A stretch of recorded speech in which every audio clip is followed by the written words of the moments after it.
Standing committee के members का चुनाव है।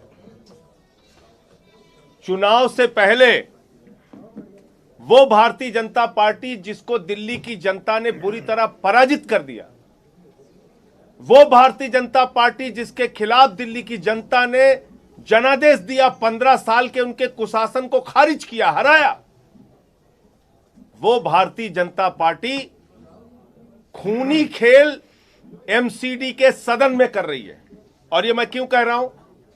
ये हमारे 2 बार के चुने हुए पार्षद हैं, नेता विरोधी दल थे पिछली बार, प्रवीण कुमार जी, ये चुनकर आए हुए हैं, आम आदमी पार्टी के टिकट पे चुन के आए हुए हैं, और इनके ऊपर जानलेवा हमला सदन के अंदर किया गया, जहां बीजेपी के 7 सांसद मौजूद हैं, सारे पार्षद मौजूद हैं।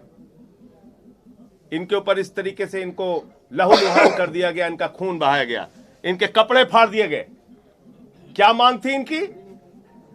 कि जो एमसीडी की परंपरा हमेशा से रही है, जो चुन के पार्षद आते हैं उनका शपथ पहले कराइए।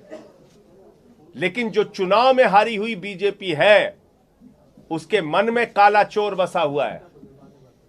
वो नॉमिनेटेड मेंबर्स को, जिनको 1 वोट भी जनता ने नहीं दिया, उसको मेयर के चुनाव में, डिप्टी मेयर के चुनाव में, स्टैंडिंग कमेटी के मेंबर के चुनाव में वोटिंग राइट देना चाहते हैं, यानी कि मत देने का अधिकार देना चाहते हैं। इस मनसा के कारण, इस साजिश के कारण उन्होंने पहले नॉमिनेटेड मेंबर्स की शपथ शुरू करा दी, जो कि कभी आज तक एमसीडी के इतिहास में नहीं हुआ। एमसीडी के नॉमिनेटेड मेंबर्स को ना तो मेयर में वोटिंग राइट है, ना डिप्टी मेयर में वोटिंग राइट है, ना स्टैंडिंग कमेटी के चुनाव में वोटिंग राइट है। ये अपने शपथ लेने की मांग कर रहे हैं, ये इनका गुनाह है? इनको, इनकी जान ले लोगे आप?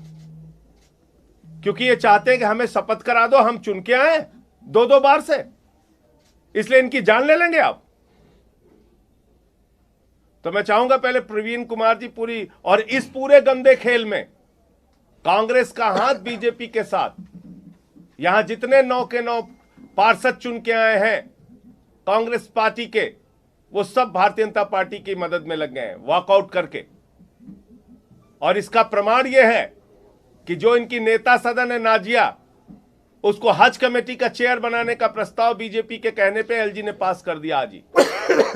उसकी फाइल चल गई। 50-50 लाख रुपए में एक पार्षदों की डील हुई है, 4.5 करोड़ रुपए में डील हुई है।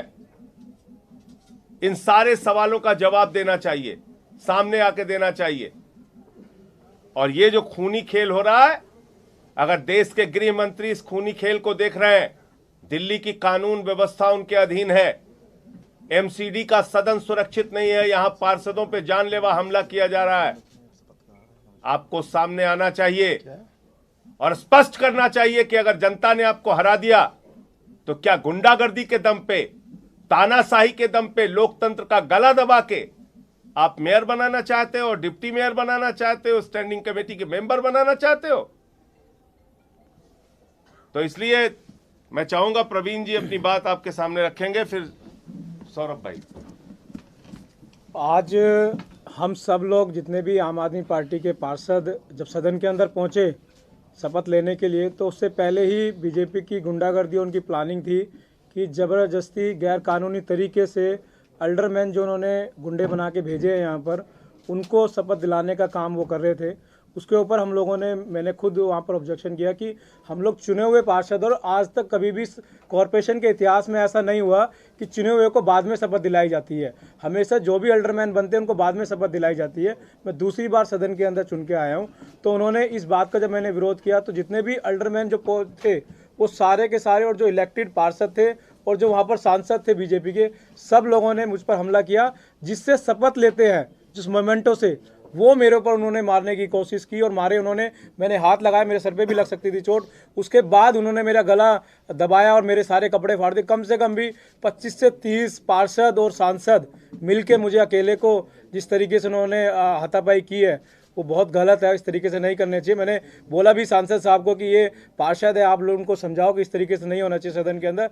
फिर भी सांसद जितने भी थे उनकी रेस्पॉन्सिबिलिटी बनती थी कि उनको मना करना चाहिए था, बट उनके साथ मिलके वो सब लोग मेरे साथ हाथापाई कर रहे थे वहाँ पर, और बहुत ज़्यादा चोट लग सकती थी। बहुत ज़्यादा चोट लगी भी है, बहुत ज़्यादा ब्लड आ रहा है, सारे कपड़े फाड़ दिए। ये बीजेपी की गुंडागर्दी है। सौरभ भाई अपनी बात रखेंगे अब। सौरभ भाई आ जाओ। देखिए, एमसीडी के बहुत सारे जर्नलिस्ट और रिपोर्टर यहाँ पे हैं। मैं चाहूँगा कि ये बात आप खुल के दिल्ली वालों को बताएं कि नॉमिनेटेड काउंसलर कभी भी सदन के अंदर वोट नहीं डालते। मेयर के इलेक्शन हो, डिप्टी मेयर के इलेक्शन हो, या हाउस से जाने वाले स्टैंडिंग कमेटी के मेंबर हों, इसके अंदर नॉमिनेटेड काउंसलर्स के वोट वर्जित हैं, प्रतिबंधित हैं। ये नहीं हो सकता। अब बेईमानी करके भारतीय जनता पार्टी एमसीडी पे कब्जा करना चाहती है। हम ये बेईमानी नहीं होने देंगे। एक महोदय मुझसे पूछ रहे थे, कह रहे थे कि अगर वो कर भी रहे हैं तो क्या आप डर गए? मैंने कहा भाई ये तो बड़ी अजीब बात है। इंडिया पाकिस्तान का मैच है, 11 खिलाड़ी पाकिस्तान के आउट हो गया, वो 11 और ले आए। कह रहे नहीं हमारे तो 22 आएंगे। और कमेंटेटर कहे क्यों जी, क्या इंडिया डर गया? हम कह रहे भाई ये क्या बात हुई? जो नियम होगा वो नियम से ही तो चलेगा। ये तो फिर 11 और आउट हो जाएंगे, कहेंगे 11 और आ गए, हम हमारे 33 लड़ेंगे। फिर वो कहेंगे क्या इंडिया डर गया पाकिस्तान से? तो बेईमानी से तो हर आदमी डरता है, कौन नहीं डरेगा बेईमान से और बेईमानियों से? तो ये बात डरने की नहीं है, ये बात उसूलों की है। इस वक्त जिस तरीके से भारतीय जनता पार्टी और उपराज्यपाल महोदय बेईमानी पे उतर आए हैं, पूरी दिल्ली इनकी बेईमानी देख रही है। और जो गुंडागर्दी की है, जो जानलेवा हमला हमारे भाई प्रवीण पे किया है, ये गुंडागर्दी नहीं चलने देंगे। हम कांग्रेस नहीं है, ये आम आदमी पार्टी है। आम आदमी पार्टी भारतीय जनता पार्टी से लोहा लेना जानती है और इनके ही भाषा में इनका जवाब देना जानती है। ठीक है सुशील जी। देश के अंदर लोकतंत्र की रक्षा के लिए कानून बने हैं और ये देश संविधान के हिसाब से चलता है। जो दिल्ली म्युनिसिपल कॉरपोरेशन का कानून है, सेक्शन 3A(1) के अंदर प्रोहिबिटेड है कि नॉमिनेटेड पार्षद वोट नहीं डाल सकते। और परंपरा इस सदन की रही है कि हमेशा चुने हुए लोगों को पहले शपथ दिलाई जाती है, उसके बाद चुनी हुई सरकार की सलाह से पार्षद नॉमिनेट होते हैं और वो नॉमिनेटेड पार्षद सदन की कार्रवाई में हिस्सा ले सकते हैं, वोट नहीं कर सकते। परंतु आज इन सारी परंपराओं को तोड़ के, सारे कानूनों को दरकिनार रख के भारतीय जनता पार्टी बेईमानी के तरीके से इस मेयर के चुनाव में, डिप्टी मेयर के चुनाव में धांधली करना चाहती है। चुने हुए पार्षद जो दिल्ली की जनता ने चुन के भेजे, उनकी अहमियत को कम करके पहले नॉमिनेटेड लोगों को ये शपथ दिलाना चाहते हैं, फिर उनसे वोट कराना चाहते हैं, जिसका विरोध सदन के अंदर जब किया गया तो जानलेवा हमला किया गया, खून निकाल दिया गया, कपड़े पाड़ दिए गए, दबोचा गया और गुंडागर्दी का माहौल सदन में हुआ है।